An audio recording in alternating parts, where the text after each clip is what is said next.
का वहां से अपडेट दर्शकों को देंगे। इस बीच सतना से बड़ी खबर सामने आ रही है।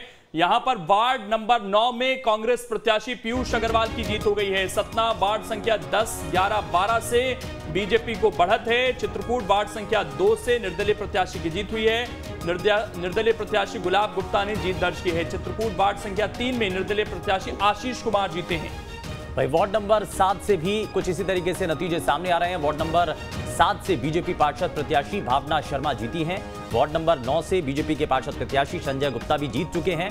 और साथ ही साथ 50 वार्डों के लिए क्योंकि खंडवा मतगणना स्थल पर हंगामा होता हुआ नजर आया। इस बीच बड़ी जानकारी, पार्टियों के मतगणना अभिकर्ता एकजुट हुए हैं और साथ ही साथ इस दौरान सभी पार्टियों ने विरोध भी जाहिर किया है।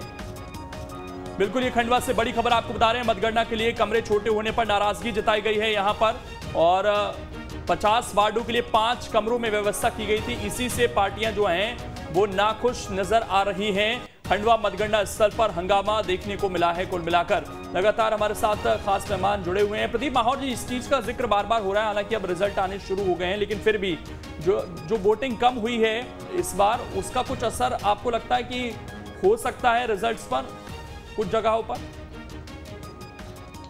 देखिए, वोटिंग परसेंटेज का कम होने का कारण था मौसम। मेनली जो मुझे देखने को मिला कि क्या है, कई जगह पे बारिश हो रही थी, परिस्थिति ऐसी थी कि कई बार कई लोग जो हैं वोट डालने के लिए नहीं पहुंच पाए।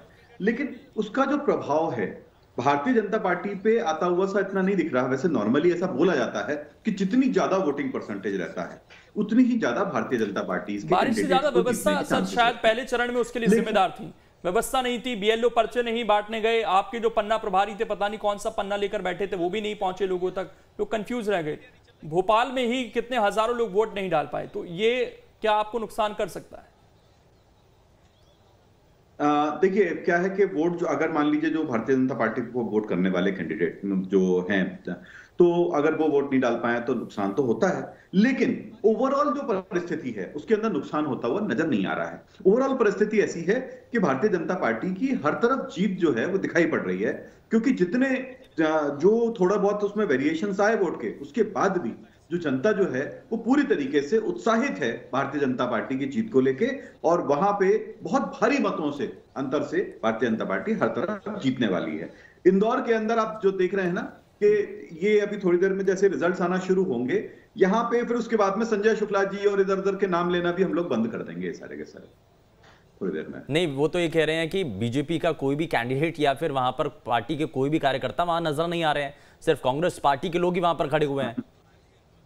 देखिए, वो तो बहुत सारी बातें कहते हैं। सुबेरे उन्होंने ये बोल दिया कि यहाँ पे भारतीय जनता पार्टी के जितने भी वो पार्टी के जितने कार्यकर्ता थे वो अंदर घुसे हुए थे, हमको जाने नहीं दिया जा रहा था, है ना। उसके बाद वो बोलते हैं कि हम लेट आए, उनको पहले अंदर जाने दिया गया। अब वो बोलते हैं कि भारतीय जनता पार्टी के कार्यकर्ता वहां है ही नहीं है। फिर वो बोलते हैं कि साहब मैं जीतने वाला हूं। उसके बाद वो बोलते हैं कि अगर हार भी गया तो क्या होगा, मैं जनता ने वैसे ही मुझे एमएलए तो बना के रखा हुआ है। तो वो वापस महत्वपूर्ण इशू को मैं जरा उठा रहा हूं, क्योंकि वोटिंग परसेंटेज कम होना ये कई बात के संकेत दे रहा है। इसमें एक जो